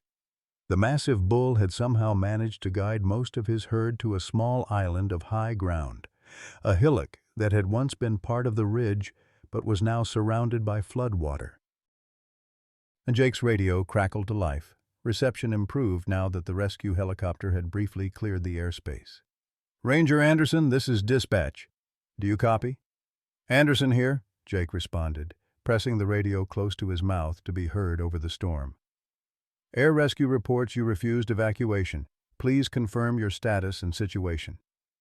Jake glanced out at the trapped cattle and the drowning man. "Confirmed. We still have one suspect in the water requiring immediate rescue, plus approximately 15 to 20 head of cattle stranded, including the bull known as Thunder's legacy." There was a pause before dispatch responded. Ranger, you are instructed to prioritize human life, including suspects. Additional air support is en route but delayed by storm conditions. ETA 45 minutes. Understood, Jake replied. I'm going to attempt rescue of the suspect. He surveyed the shed, looking for anything that might help. In one corner stood a stack of empty plastic barrels once used for feed storage. An idea formed in his mind. Working quickly, Jake lashed 2 barrels together using baling wire he found on a shelf. The makeshift flotation device wasn't pretty, but it might provide enough buoyancy to reach the stranded man. With a final check of his equipment, Jake waded into the flood. The water was shockingly cold, its powerful current immediately tugging at his legs. He pushed the barrel raft ahead of him, using it to break the force of the flow while providing something to cling to if he lost his footing. "Hold on!" he shouted to the rustler. "I'm coming to you!" The man, Jake recognized him as the youngest of the Dawson gang, barely 20, looked up with desperate hope. "Hurry! I can't feel my hands anymore!" Jake struggled forward, the current growing stronger with each step until his feet lost contact with the ground entirely. Now swimming while pushing the barrel raft, he fought his way toward the stranded man. "What happened to the others?" Jake called as he drew closer. "Truck got caught in a surge," the young rustler gasped. "Dylan and Mike were still inside when it went under." Jake absorbed this grim news without comment. Even hardened criminals like the Dawsons deserved better than drowning in a flash flood. He'd coordinate a search once the immediate rescue was complete. Finally reaching the fence post, Jake guided the frightened rustler onto the barrel raft. "Hold on to these. I'll tow you back." The return journey was even more arduous, fighting against both current and the added weight of his passenger. By the time they reached the relative safety of the equipment shed, Jake's muscles were burning with exertion, his breath coming in ragged gasps. "Get inside," he ordered the shivering rustler. "There are some old horse blankets in the corner." "Try to warm up." "What about you?" the young man asked through chattering teeth. Jake nodded toward the stranded cattle. "Still got work to do." "You're going after those bulls. In this?" The rustler shook his head in disbelief. "You're crazy, Ranger." Perhaps he was. But watching Thunder's Legacy's determined efforts to protect his herd, Jake couldn't simply wait for rescue that might come too late. The island where the cattle had gathered was steadily shrinking as the floodwaters rose. His radio crackled again. "Anderson, Air Rescue 2 is reporting severe turbulence. Their approach is delayed further. New ETA unknown." Jake made his decision. "Copy that, dispatch. Be advised I'm attempting to create a path for the stranded cattle to reach higher ground." "Negative, Ranger. Do not—" Jake clicked off the radio. Some decisions couldn't be explained in the moment. They had to be made and acted upon, consequences be damned. He waded back into the flood, this time angling toward a partially submerged fence line that ran between the cattle's island and the equipment shed. If he could clear enough of the barbed wire, perhaps the cattle could navigate along the fence post to safety. The work was dangerous and painful.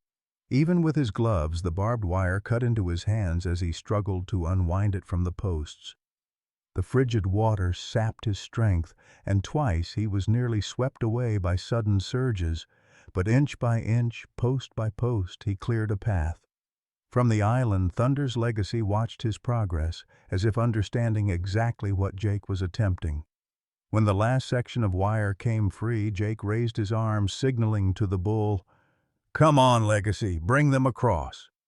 Whether the bull truly understood or simply recognized an opportunity, Jake would never know. But Thunder's Legacy began moving his herd with remarkable purpose, guiding them into a single-file line along the exposed fence posts. The smaller cows went first, then the yearlings, each animal placing its hooves carefully on the narrow path Jake had created. Standing waist-deep in the flood, Jake marveled at the scene unfolding before him. This wasn't normal bovine behavior. This was something extraordinary. something that defied conventional understanding of animal intelligence. One by one, the cattle reached the relative safety of the higher ground near the equipment shed. Finally, only Thunder's legacy remained on the island. The massive bull seemed hesitant, as if ensuring every member of his family was safe before seeing to his own welfare. "Come on, boy," Jake called encouragingly. "Your turn now." The bull began his crossing, his weight causing the fence posts to creak alarmingly. Halfway across, disaster struck. A massive section of debris, tree branches, fencing, and other flood-carried refuse slammed into the fence line. Several posts gave way, and Thunder's legacy lost his footing. "No!" Jake shouted, lunging forward. The powerful bull disappeared beneath the churning surface, then reappeared several yards downstream, struggling against the current. Without hesitation, Jake plunged after him, swimming with desperate strokes. The current carried them both downstream, past the equipment shed and into the flooded pasture land beyond. Jake managed to grab one of the bull's horns, trying to guide him toward anything that might provide purchase. His foot struck something solid, the roof of a submerged vehicle. With a shock, Jake realized it was one of the Dawsons' trucks. Using it as a momentary platform, he pushed the bull toward a cluster of partially submerged oak trees. Thunder's legacy seemed to understand, swimming powerfully in the direction Jake indicated. They reached the trees, the bull finding footing on higher ground beneath the ancient oaks. Jake pulled himself onto a thick, low-hanging branch, gasping for breath. Below him, Thunder's legacy stood with water still reaching his massive chest, but he was stable, no longer in danger of being swept away. "That's it, boy," Jake panted. "We're okay now."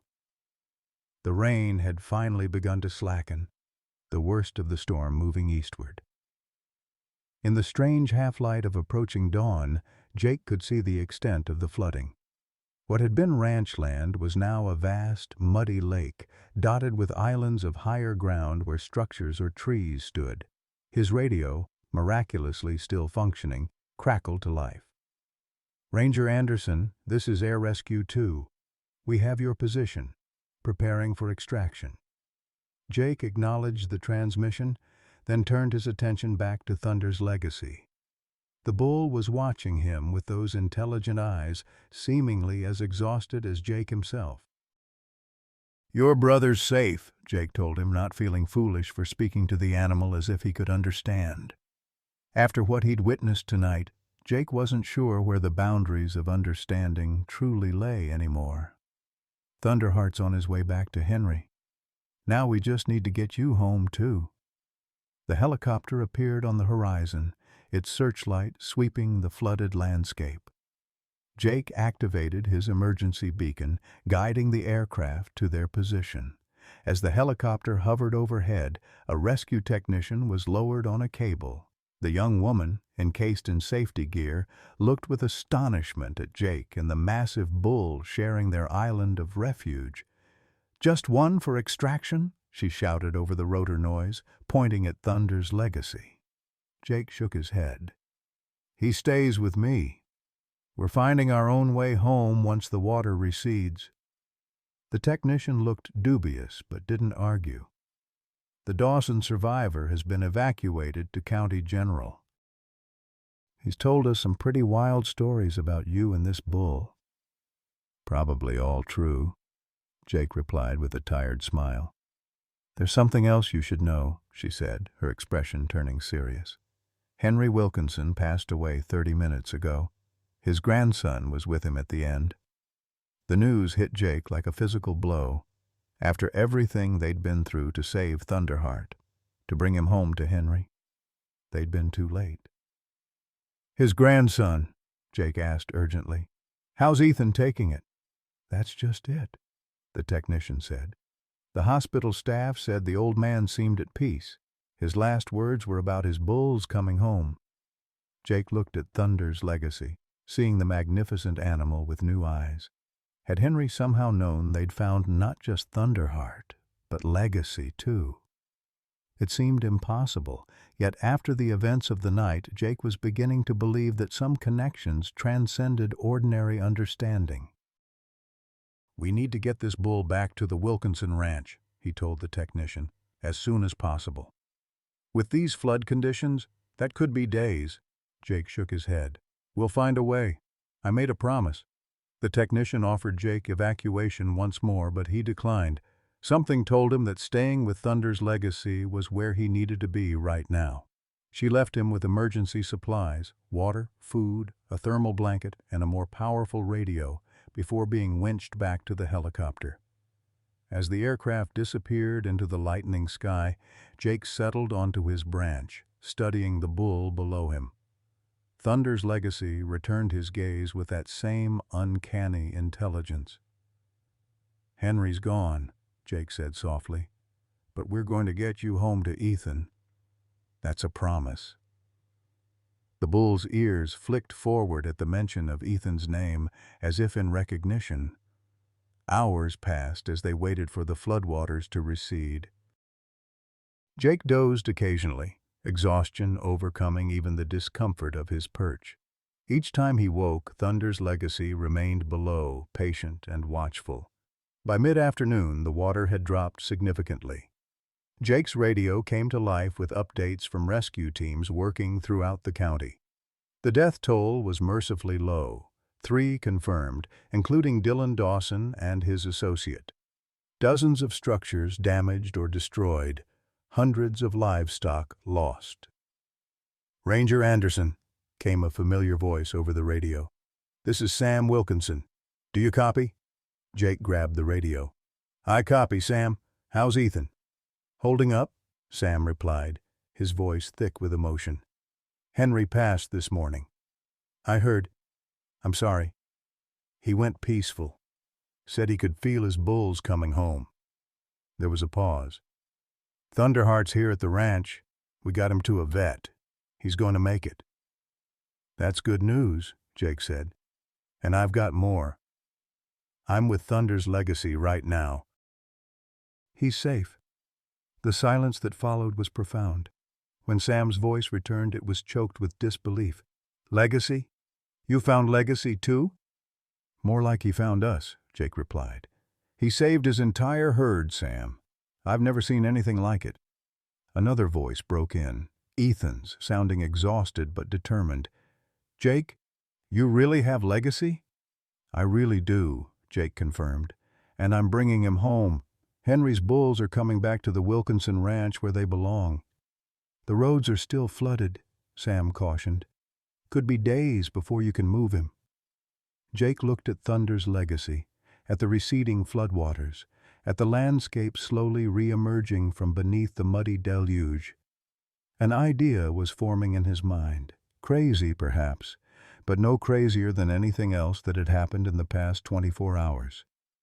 "We might not need roads," he told them. "Legacy's proven he's smarter than any bull I've ever encountered. If I can guide him, he might be able to find his own way home across country." "That's insane," Sam protested. "It's at least 15 miles through flood-damaged terrain." "Grandpa always said Legacy could find his way home from anywhere," Ethan interjected. "Said he had some kind of internal compass." Jake climbed down from his branch, the water now only knee-deep around the base of the tree. Thunder's legacy watched him approach, showing no sign of fear or aggression. "What do you say, big guy?" Jake asked, gently placing a hand on the bull's broad forehead. "Ready to go home?" Thunder's legacy lowered his head slightly, as if in acknowledgement. It was enough for Jake. "We're going to try it," he announced over the radio. "Keep Thunderheart comfortable. His brother's coming to see him." As the afternoon sun broke through the dissipating clouds, Jake and Thunder's legacy began their improbable journey. The bulls seemed to understand their purpose, moving with deliberate steps through the receding floodwaters, navigating around obstacles with uncanny precision. Jake walked beside him, occasionally guiding but mostly following the bull's lead. They crossed swollen streams that would have been dry creek beds the day before, skirted around areas of dangerous mud, and steadily made their way eastward toward the Wilkinson Ranch.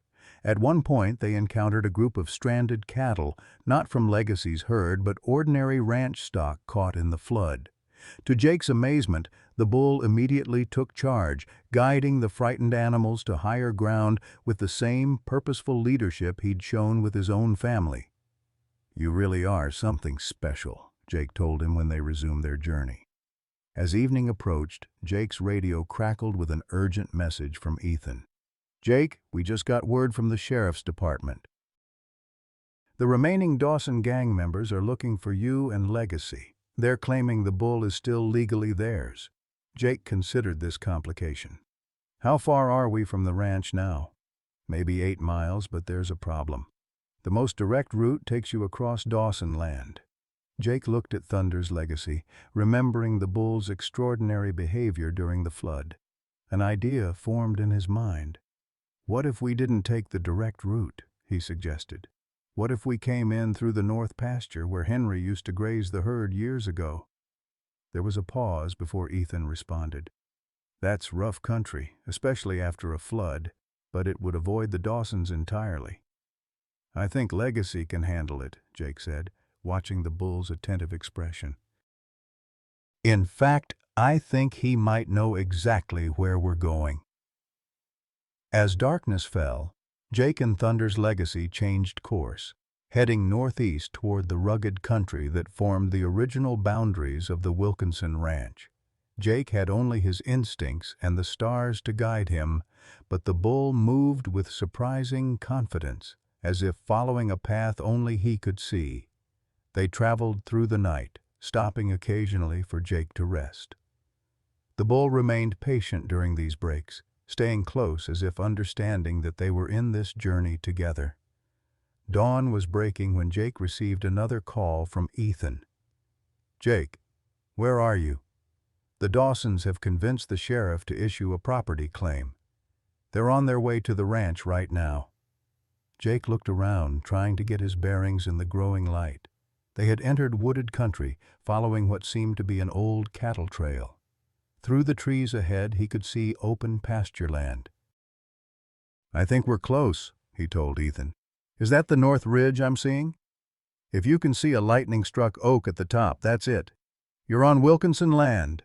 Jake spotted the tree Ethan described. "We're here. We're on your property." "Thank God," Ethan exhaled audibly.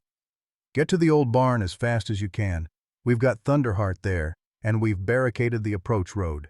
The Dawsons will be here any minute with the sheriff." Jake urged Thunder's Legacy forward, and the bull responded with renewed energy, as if sensing they were nearly home. They emerged from the trees onto Wilkinson pasture land, the rising sun illuminating the gentle hills with golden light. In the distance, Jake could see the old barn Ethan had mentioned, a large, weathered structure that had clearly stood for generations. And outside it, a small group of people waiting, watching the eastern horizon where Jake and Thunder's Legacy had appeared. "We made it, boy," Jake told the bull, patting his massive shoulder. "You're home." 1 month later, Jake Anderson leaned against the fence of the south pasture at Wilkinson Ranch, watching as Thunder's Legacy and Thunderheart grazed side by side in the late afternoon sun. The transformation of the landscape since the flood was remarkable. Where muddy devastation had ruled, green grass now sprouted from the enriched soil. Nature's cycle of destruction and renewal, playing out as it had for millennia. The bulls had settled back into ranch life with surprising ease. Thunderheart's wounds had healed well under the vet's care, leaving only faint scars as reminders of his ordeal. Thunder's Legacy, after 5 years in the wild, had initially been more hesitant around humans, but his trust in Jake had extended to Ethan and the other ranch hands. The rest of Legacy's wild herd had been rounded up and brought to the ranch as well, forming the foundation of a renewed Wilkinson breeding program. "Penny for your thoughts," came a voice beside him. Ethan Wilkinson offered Jake a thermos cup of coffee as he joined him at the fence. "Just appreciating the view," Jake replied, accepting the coffee gratefully. "Never thought I'd become so attached to a couple of bulls." Ethan smiled, his face more weathered now than it had been a month ago. Grief and responsibility had aged him, but there was a quiet confidence in his bearing that hadn't been there before. Grandpa would say, "They're not just bulls, they're family." Jake nodded, sipping his coffee. The events following their arrival at the ranch that morning a month ago still seemed surreal in retrospect. The Dawsons had indeed arrived with the sheriff, brandishing paperwork that claimed ownership of both bulls. For a tense hour, it had seemed that all their efforts might have been in vain. Then Sam Wilkinson had produced Henry's journal, meticulously detailed records of the suspicious circumstances surrounding the original sale, including notes about the Dawson family's connections to illegal bullfighting operations. The sheriff, already uncomfortable with the Dawsons' aggressive manner, had decided to impound both bulls pending a full investigation. That investigation had quickly uncovered the truth. The Dawsons' operation had been shut down, their assets frozen, and criminal charges filed. The remaining gang members were now awaiting trial, facing years in prison for animal cruelty, fraud, and a host of other charges. "Heard from the DA yesterday," Ethan mentioned, breaking into Jake's thoughts. "They've added witness intimidation to the charges against the Dawsons. Seems they threatened that young ranch hand who originally helped them transport Legacy." "Good," Jake said simply. Some crimes deserved every ounce of punishment the law allowed. They stood in companionable silence, watching the bulls. Thunderheart raised his massive head, seeming to recognize Jake even at this distance. The bull gave a low, rumbling bellow that his brother answered in kind. "Still can't believe how they communicate," Ethan remarked. "Vet says she's never seen anything like it."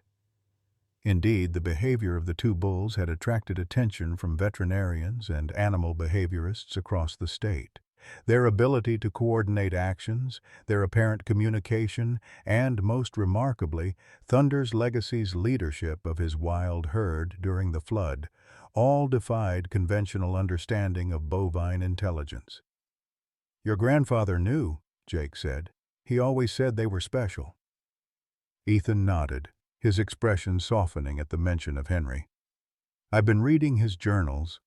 He documented everything about them from birth. How they learned, how they interacted. He knew there was something different about them right from the start." The sound of a truck coming up the drive drew their attention.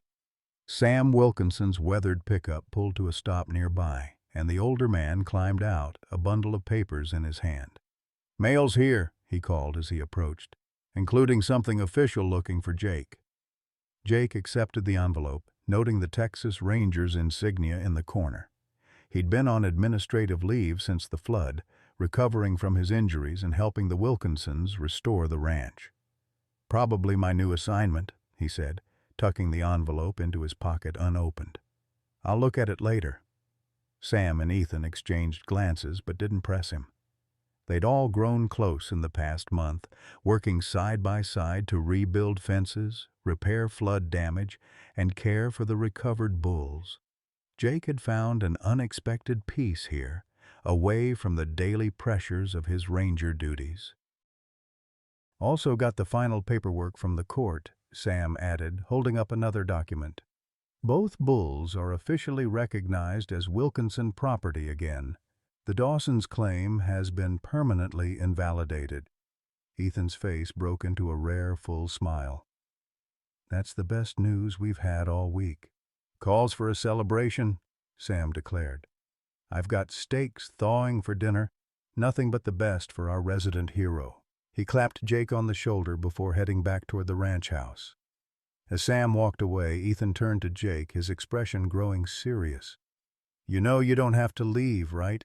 Whatever's in that envelope, there's a place for you here." The offer took Jake by surprise, though perhaps it shouldn't have. He'd been staying in the ranch's guest cabin since the flood, initially because roads had been impassable, then because there was so much work to be done. But the truth was he'd felt more at home here in the past month than he had anywhere since his father's death. "I appreciate that," Jake said carefully. "But I'm still a ranger. That's not something I can just walk away from." "I understand," Ethan replied. "Just know the offer stands. This place," he gestured to the sprawling ranch around them, "it's too big for just me and Uncle Sam. And after everything you did for us, for the bulls, you're family now, as far as we're concerned." Family. The word resonated in Jake's mind as they walked back toward the ranch house together. His own family had fractured years ago. His father dead, his mother remarried and living in Florida, his siblings scattered across the country. The Rangers had become his family in many ways, but there was something different about what he'd found here at the Wilkinson Ranch. That evening, after a dinner filled with good food and better company, Jake finally opened the envelope from Ranger headquarters. The letter inside was brief but clear.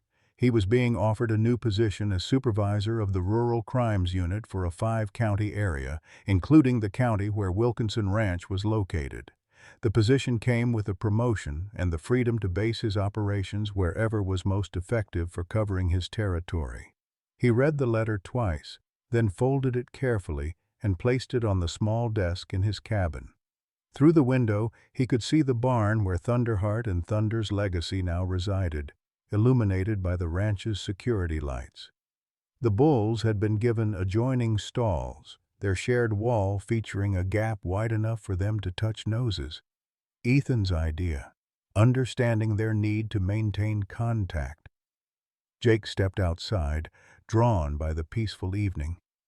The spring air carried the scent of rain-washed earth and new growth. He walked toward the barn, feeling a need to check on the bulls one last time before turning in. Inside, the barn was quiet, except for the occasional soft shuffling of hooves on straw. Jake moved to Thunderheart's stall first. The bull recognized him immediately, moving forward to accept Jake's outstretched hand on his broad forehead. "How you doing, big fella?" Jake murmured. "Settling in okay?" Thunderheart responded with a gentle snort, leaning slightly into Jake's touch. His wounds had healed remarkably well, leaving only faint scars where the metal pipe had cut into his flesh. The vet had been amazed at his recovery, attributing it to his exceptional breeding and constitution. Jake moved to the adjacent stall where Thunder's legacy stood, watching him with those intelligent eyes. This bull had been more reserved in his acceptance of human contact, but with Jake, he made an exception. The massive animal approached the stall door, lowering his head in what almost seemed like greeting. "And you," Jake said softly, reaching up to scratch behind the bull's ears. "Still looking out for everyone, aren't you?" In the dimly lit barn, Jake's mind drifted back to that night on the flood-ravaged ranch land. Legacy leading his herd to safety, working with a purpose and intelligence that defied explanation. He thought of Henry Wilkinson's journals, filled with observations about these remarkable animals. There was something here that deserved to be protected, to be understood.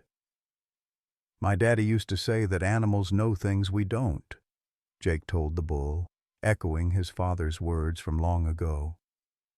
"That they remember kindness and cruelty both. I think he would have loved to meet you too." Thunder's legacy tilted his head slightly, as if considering Jake's words. In the adjacent stall, Thunderheart moved closer to the gap in the wall, touching noses with his brother in that way they had, communicating something beyond human understanding. Jake left the barn deep in thought, his decision already forming. The Rural Crimes Unit position would allow him to remain in the area, to continue his ranger work while staying connected to the Wilkinson Ranch. It felt right in a way few things had in recent years, a convergence of duty, purpose, and unexpected connection. When he reached his cabin, he found Ethan sitting on the small porch, 2 glasses of whiskey on the table beside him. "Thought you might want to talk about whatever was in that envelope," Ethan said, gesturing to the empty chair. Jake sat down, accepting the offered glass. "They're offering me a new position, Rural Crimes Unit Supervisor for this region." "That sounds important," Ethan observed. "Would you have to relocate?" "That's the thing," Jake replied, taking a small sip of the whiskey. "I'd need a base of operations within my jurisdiction, but I'd have some flexibility about where exactly." Understanding dawned in Ethan's eyes. "So you could potentially—" "Stay here," Jake finished, "if that offer of yours is still open." Ethan's face broke into a genuine smile. "The guest cabin's yours for as long as you want it. Or we could fix up the old foreman's house by the east pasture. It needs work, but it's got good bones." They sat in companionable silence for a moment, sipping their whiskey and looking out at the ranch, bathed in moonlight. So much had changed in such a short time, for both of them. "You know," Ethan said finally, "when Grandpa died, I thought everything he built would die with him.